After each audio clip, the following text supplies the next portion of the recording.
Hi everyone, RogueGold here, and today we have the patch notes for Title Update 19.3. This is the latest update coming to the Division 2 tomorrow, December 5th. So expect to see the servers go down for maintenance at the usual time later today, and when they come back up, we will have Title Update 19.3. This comes with a batch of fixes for across the game, but it also activates the new Winter Holiday event, which they are calling the Winter Project Scavenger Hunt. There are details on it later on in these patch notes, which we will get to very shortly. So, bunch of great stuff. If you enjoy fast and consistent coverage on the Division 2 like this, then be sure to click that subscribe button because I plan to cover the holiday event and everything else coming up with the game in great detail. With that said, let's get to these patch notes. So they start off with some things for the incursion. They fixed an issue where you would remain on the secure the area objective in the final room even after you defeat the bosses and enemies. They also fixed an issue in the tanker encounter where the next door would not open if all members were inside the room or respawned. Under weapons and gear, this one is a pretty notable one that they're fixing the issue where the Backbone and Empress International battery pack backpacks were rolling with a skill tier as opposed to the intended armor core. And they say this fix will go in retroactively, so every affected backpack will have their core attribute change back to armor, but this will not be reversed if the item was recalibrated.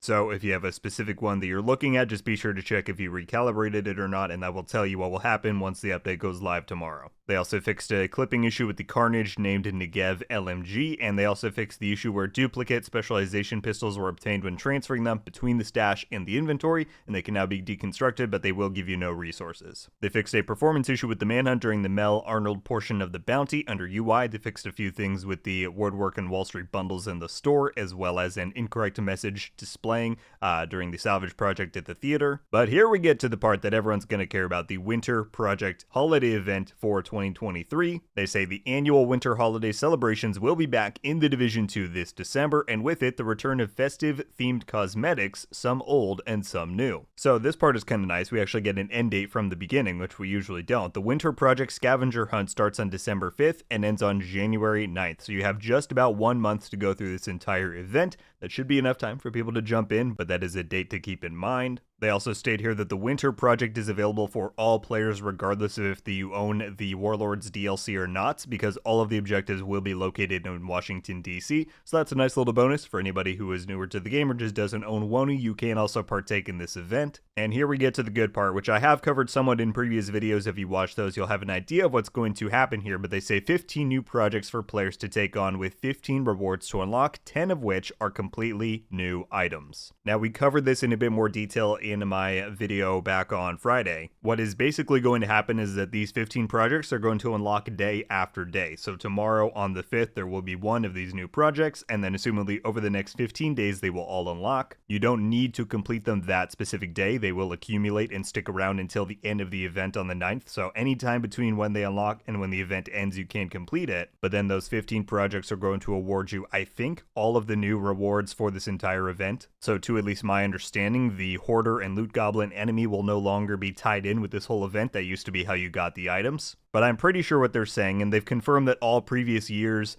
rewards are coming back, so stuff like the Slayer Snowball Gun, the Jewel Mist Hunter Mask, the Chill Out, the O'Carroll. I believe all of that will be tied in with these projects. That's why they say that 5 of them are going to be old rewards here, and then 10 of them will be brand new. Now, we don't know what these 10 are going to be. We only know of one, which is that actual named item physical Santa backpack. I'm guessing that's going to be like the pinnacle reward, and then the other 10 are probably just going to be cosmetic or things like that, but we don't know, and that's kind of exciting that we'll get to find out as these projects unlock over the course of December. So that is about everything you should need to know about the holiday event. The only other items on here is that they added some murals to the castle sliding gates, fixed localization files, or they added them rather, and they fixed multiple audio issues. But that, my friends, is a preview of Title Update 19.3, once again hitting the live servers of the Division 2 tomorrow on Tuesday, December 5th. Let me know your thoughts on everything we went over. I assume most people are going to be most looking forward to the winter holiday event. So what are your thoughts on the details that we got there? Do you kind of like the general structure that they're laying out for this? And what kinds of rewards are you anticipating we're going to get in, they say, those 10 new items? We know one of them. What are the other 9? Let me know your thoughts and theories down below. And that's going to do it for me today, everybody. Thank you all so much for watching. I'll see you in the next one. RogueGold.